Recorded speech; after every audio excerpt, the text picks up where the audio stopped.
Hi, my fellow doctors.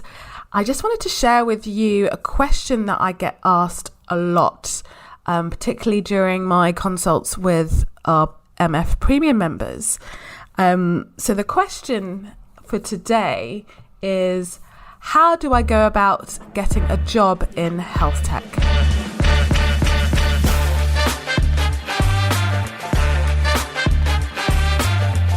Let's face it, burnout amongst doctors is sky high, and we're actively seeking other ways to make the most of our transferable skills beyond the usual career pathways. Welcome to Disrupting Doctors' Careers. I'm your host, Dr. Abena Bubbers-Jones, and I'm on a mission to connect 1 million doctors across the world with the best in diverse career opportunities. So very, very simple question. But a not so straightforward answer. And if you're a doctor who is coming from the world of the public sector, the approach can be very different, let's put it that way. But the way I like to approach it is to really say there are 3 main ways of going to get a job in health tech. I'm using health tech as a particular example because it's a relatively new sector. There are lots of opportunities, and it's not as established as, say, consulting, pharma, and general health jobs where there's more of a traditional apply for a job approach. But anyway, let's go through a journey using some of the stories of other community members who have been through this experience. So, the first way of getting a job in health tech is what I call the front doorway. So, again, if you're working in the public sector, in order to get any job in the public sector, you have to wait for that job to come up, wait to see if it's advertised, and then apply, which is usually a very, very, very long process, right? So I'm going to use an example of kind of anonymized version of one of our members. So Syra is a GP, and she wants to get into health tech. She wants to at least leave her GP practice part-time, and she doesn't feel like she's got any connections whatsoever in health tech and wants to know where to start. So what she decides to do is go on job boards. So you've got job boards like obviously Medic Footprints, you've got LinkedIn, of course. I mean, it's quite varied and quite broad opportunities. And when a job comes up for kind of X-Tech, a health tech company, she decides to go for it. So she sends a CV, she applies for a very specific job as, say, like a clinical lead in digital health. And then she has to wait to hear back from the employer, depending on when the end date is. And there's usually no advertised end date for these things, by the way. It's just when they decide they've had enough applications. If she's lucky enough, she then manages to get a job interview. She goes to that job interview, and if she's lucky enough to pass that, she will get a job. So we're all very familiar with that. It's a very traditional process. But some of the things you need to consider when you're going through the front door is very comfortable because we've all been there before. But the reality is, and depending on the source, you'll see that some people will quote that 80% of jobs are never advertised. And others will say, well, 60% of jobs don't actually make it online. So if Syra's solely taking that approach, she actually manages to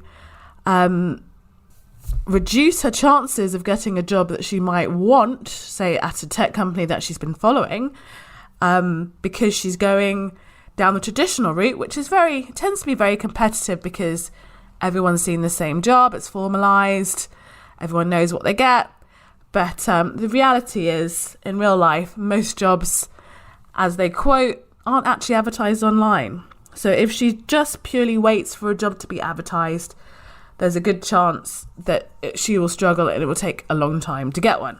But obviously, if Syra's great at interviews and can get through them, I'm sure she's a talented person, she will get a job. So that is the front door, and most of you will be familiar with that approach.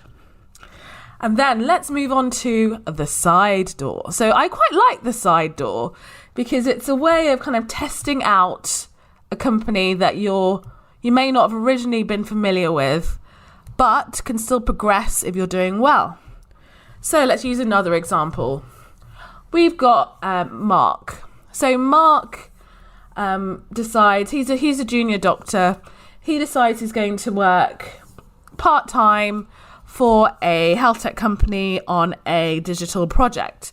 So he's not doing any clinical work, but he's doing some project work for them. And he's been doing it for several months now, 6 to 9 months. So he gets to know the company, they get to know him. It's all gravy, baby. And then a job comes up, whether that job is a pre-existing job where someone stepped down, or they've created a job, which happens quite a lot in these growing health tech companies. It comes up. And so the employer, they've got choices. They could say, let's go to market and advertise this job and find someone we don't know who may be really talented, but we don't know them, but we're going to go out. Or, hey, we've got Mark. Mark, we've worked with him for a while. He's done really well on these projects. He's clearly really passionate about what he's doing. So why don't we see whether he'd be interested in taking this post? So they approach Mark. Mark's like, hell yeah, I'd love that job. And this is an example of a job that will never make it to a job board, because that job will be offered to Mark, who's deemed to be the best candidate, and they know him, they trust him, they've seen his work. So Mark's managed to progress simply by going in through the side door. Another example of this, say, for example, you're, again, going back to GP, there are loads of telemedicine companies around, right? And I know a lot of GPs who go in at the clinical level, so doing your GP stuff, but online, and then lots of opportunities will come up in a leadership position, either non-clinical or clinical, again, through the side door, never advertised, a great opportunity to keep your eyes out. So some people might decide to go down that pathway because actually I think it's probably one of the most safe pathways, because you get to know a company without having to commit, and then you can grow with that company. And then the back door. So sounds a little bit rude, doesn't it? Back door. So I love the back door, actually, simply because, as they say in Greece, the rules are there ain't no rules, right?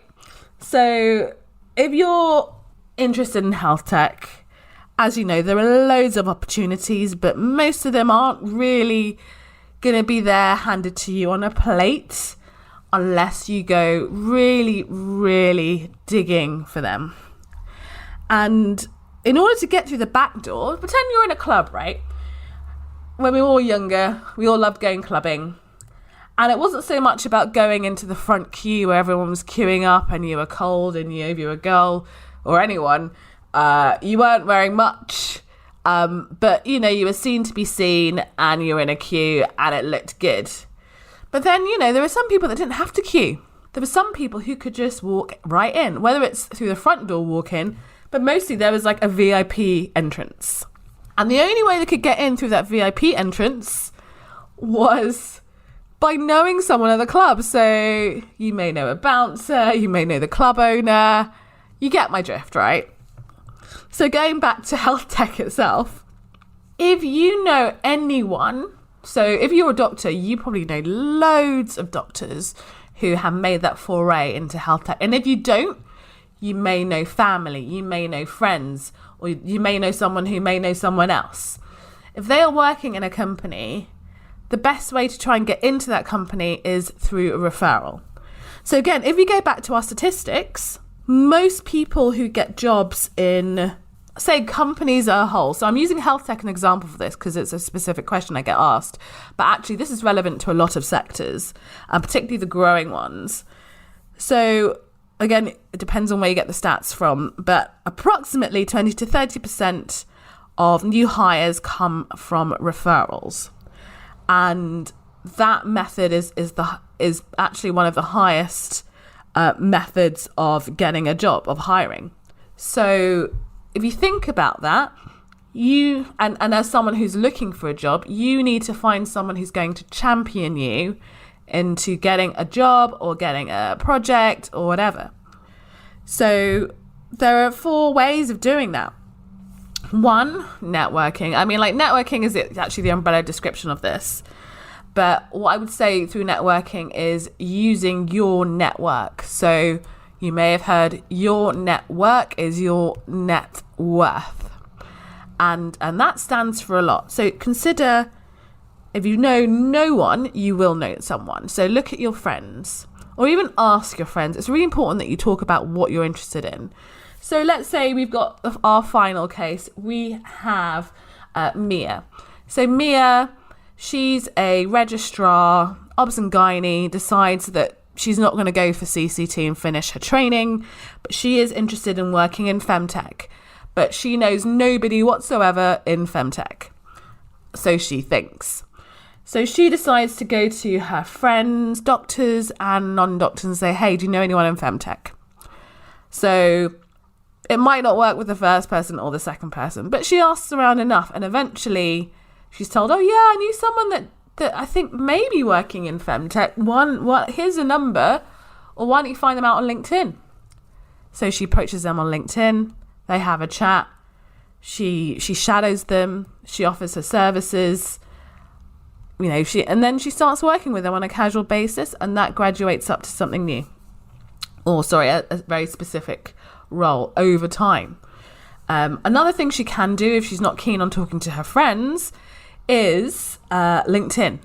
So as you know, LinkedIn is a huge resource of connections where you can literally just approach who you want to approach and ask them. And as you know, like most people on LinkedIn, most doctors on LinkedIn, they're there to network themselves. They're there to genuinely help, especially if they've left medicine. They always want to help others who are looking at doing something similar. So LinkedIn, another one. And in order to do that, you really need to get started on your LinkedIn profile, because LinkedIn, like many platforms, it's a game. It really is a game. But that's for another episode. Family. Again, you probably have some family members who have some connections in the health tech world. And colleagues as well, even existing colleagues. You'd be surprised how quiet people can be at work when they're doing things on the side, or they know others who are doing things on the side, or they have colleagues who have left who are working in health tech companies.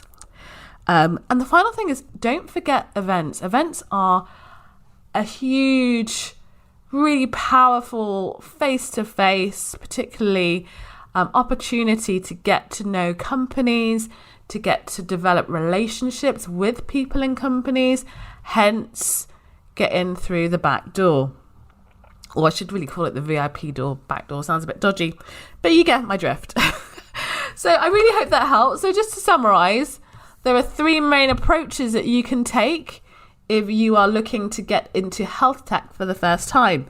So the front door, that is applying for jobs when they're advertised, but just be aware that tends to be a very competitive process, and you will be, if you go for this alone, you're probably missing out on plenty of jobs that are not advertised. The side door, so that's applying or going for a job which tends to be fairly traditional and usually clinical, and then in that job you can move up the ladder and work at a more senior leadership level. And then the final door is the backstroke VIP door, which is basically through referral. So you've got a champion in the company who brings you in, brings you on board, and you get to know the company that way. And you've already got someone who's solidly working there and can attest to the company. And that is one of the most important things I have to emphasize, because a lot of us, we decide to leave a traditional medicine for various reasons, but one of the most common reasons is burnout, stress, lack of autonomy. So what you don't want to do is come from your job where you're experiencing all of that because of the system and move into another job where you're experiencing all of that because of the job. Because health tech, it's a really amazing sector with so many opportunities, but culture does vary from company to company. And so as doctors, your job is to make sure, is this going to be supporting me for my career, but also my well-being, my health, and my personal growth? Anyway, well, I hope you found that useful. If you have any further questions, please feel free to reach out to us. And if you want a one-to-one with me, join as an MF Premium member. And I would love to hear more about what your plans are for your career. And stay tuned for our next episode.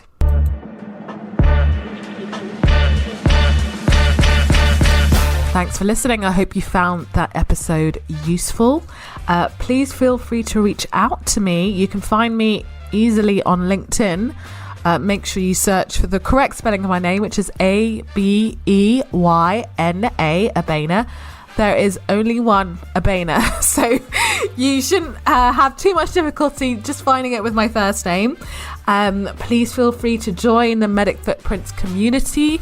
If you are a doctor, go to medicfootprints.org/join our mission. We have a really important mission to ensure that we dramatically elevate all health comms in the world by connecting our community of doctors with the best in diverse career opportunities.